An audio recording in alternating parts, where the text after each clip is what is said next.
Iraq Economic News and Points to Ponder Saturday AM March 29, 25.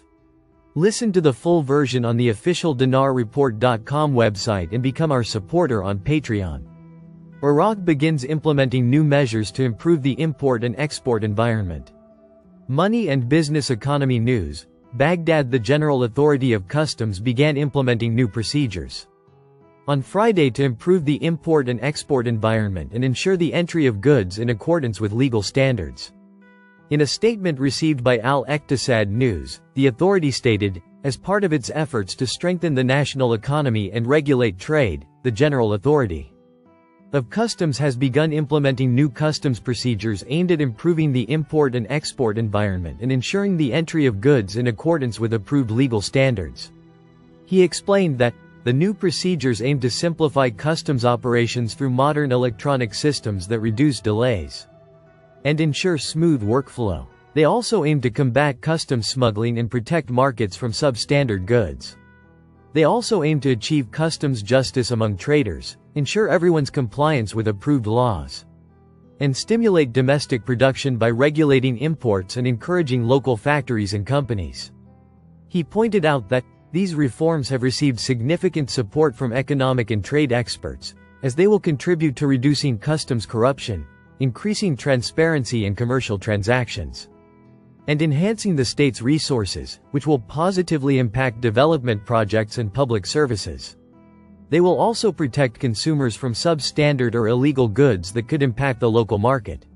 According to the statement, the authority affirmed that these measures are part of a comprehensive reform plan aimed at facilitating legitimate trade and providing a fair economic environment that ensures the development of the commercial sector and the achievement of sustainable economic growth.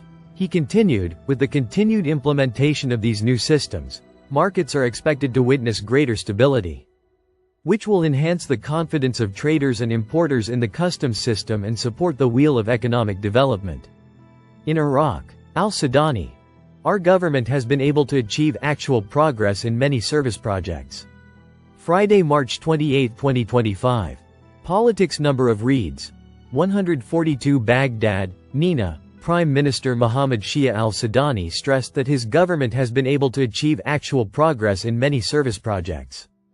Al-Sudani said in a televised interview, "Services are a priority of the government program, and came according to a planned vision and the need of each governorate for service projects." He added, "We implemented services according to 3 levels: service and engineering efforts, completing stalled projects, and launching new projects." Al-Sudani continued, "We have achievements in several fields, not only in the field of solving bottlenecks, but also achievements in important projects in the oil and industrial sectors." He pointed out that the capital, Baghdad, is the identity of Iraq and has been wronged in services for years. He said, "We launched 5 strategic sewage projects on the outskirts of the capital, and work is continuing to accelerate completion." Al-Sudani stressed that there is a qualitative shift in the health sector, especially in the field of building hospitals and health centers in Baghdad and the governorates. He explained that a joint operation management system has been implemented in 7 hospitals to develop medical services and reduce the burden on citizens to receive treatment outside Iraq. He stressed that Iraq has achieved a leap in localizing the pharmaceutical industry and applying the "Made in Iraq" concept according to the latest international specifications and standards. He explained that Iraq will achieve self-sufficiency in high-octane gasoline for the first time upon the completion of the FCC project in Basra at the end of this year. He also stated that we have major projects with international companies to rehabilitate oil pipelines to preserve our oil wealth. Al-Sudani continued, "We have major investment opportunities in the petrochemical, cement and fertilizer industries, in which we have achieved self-sufficiency." He confirmed that licenses have been granted to build 1 million housing units, and the government has supported the private sector with sovereign guarantees to ensure the success of housing and industrial projects. He said that many items of the national card are secured through local production, and some materials are exported abroad due to their abundant production. He pointed out that we have achieved 14% of non-oil revenues, and our goal is to achieve a higher percentage through the real reforms adopted by the government. He added, We have taken important measures to reform government companies and the banking sector to increase the percentage of non-oil revenues. Al-Sudani said that the Iraqi banking system operates transparently in accordance with international standards, and we have controlled the sale of the dollar. And financial transfers are carried out through internationally recognized processes and procedures. He indicated that contracts have been signed with reputable international companies to reform the private banking sector. He added, "We have reached the final stages of establishing the first Rafidane bank, and developing the banking system achieves development." Al-Sudani continued, "We have taken an important step to invest in associated gas for the first time in Iraq's history, and flaring will be completely stopped by early 2028. He explained, "We are working on completing the floating platform project to complete the extension of the gas pipeline to the stations. And some countries have expressed their willingness to send ships loaded with gas for preparation." He said, "We have put in place serious solutions to the electricity crisis by addressing the transmission and distribution networks, easing bottlenecks, and implementing collection." He explained that achieving accomplishments in various fields will restore citizens' confidence, and that we have a project aimed at a real renaissance in all fields. He stressed that there is no external interference in the Popular Mobilization Forces, which is an official security institution. He pointed out that the draft law of the Popular Mobilization Forces regulates the organizational structure of the forces, its formations and levels of its leadership, and was approved by the government after extensive study. He stressed that it is necessary to pass laws related to the Popular Mobilization Forces, retirement, and social security, in order to guarantee the rights of members, which is a small part of their sacrifices. He continued that no party is allowed to impose dictates on Iraq, and that the decision regarding its internal affairs is a national one. He added, "We emphasized the protection of minorities in Syria, and working to confront the terrorist ISIS, which poses a threat to the countries of the region." He stressed that our position on Syria was expressed by Iraq in accordance with the country's supreme interests, and we have meetings with Turkey, Syria, Jordan, and Lebanon to confront ISIS. Finnish ambassador.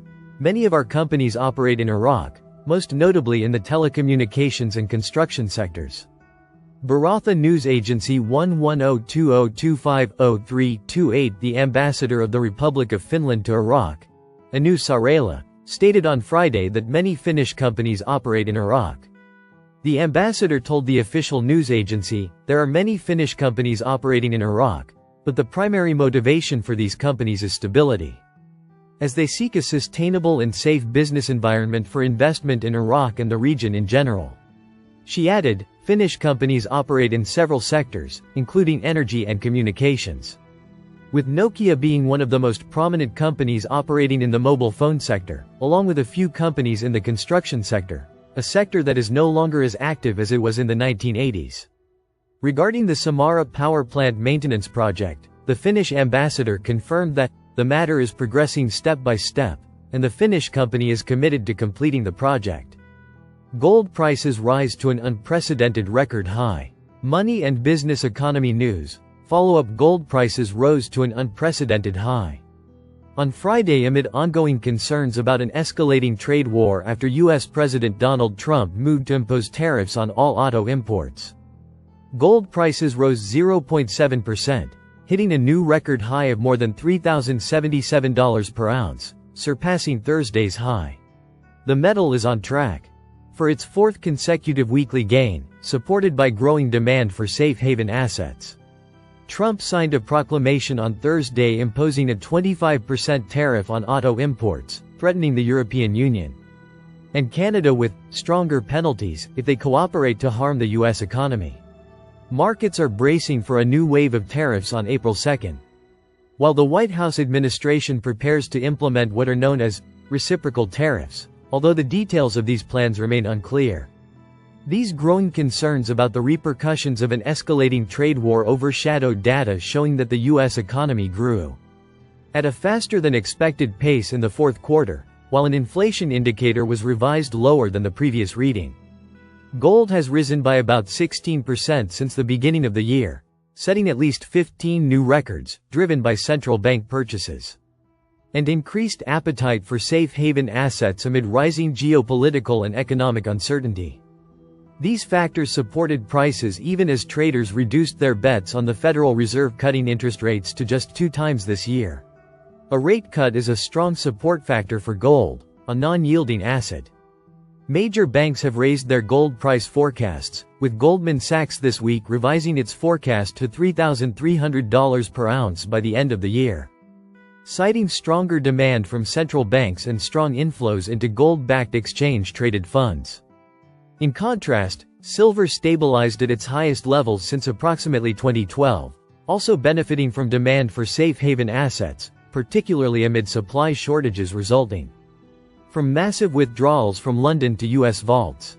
Susie Cooper, an analyst at Standard Chartered, noted that rising rental rates in London could push spot prices further upward. Spot gold was trading up 0.6% at $3,076.92 per ounce at 10:27 a.m. in Singapore, heading for a weekly gain of about 1.8%. The Bloomberg Dollar Index remained stable, while silver remained unchanged, while platinum and palladium rose slightly. Oil prices are heading for gains for the third consecutive week. Economy, 10/22 March 28, 2025 Mawazine News. Baghdad oil prices are on track for a third consecutive week of gains. As markets brace for a new wave of tariffs from the Trump administration, scheduled to take effect early next week. Brent crude was trading near $74 a barrel after closing up 0.3% on Thursday, while West Texas Intermediate, WTI, crude was below $70. The reciprocal duties, along with a levy on buyers of Venezuelan crude, are set to take effect on April 2, the latest in a series of U.S. tariffs that have rattled global markets. Oil prices have been rising since early March as investors assess the impact of potential supply disruptions caused by Trump's sanctions and tariffs. While traders rushed to buy bullish options to hedge against potential price spikes. Venezuela also increased its crude exports to China to their highest level in nearly 2 years. Concerns about weak demand and rising supply have tempered the potential impact on crude flows at times, with major trading houses forecasting crude prices negatively for the rest of the year. OPEC Plus is set to begin returning some of its shut-in production to the market next month as part of a series of planned increases. Listen to the full version on the official dinarreport.com website and become our supporter on Patreon. Source: Dinar Recaps.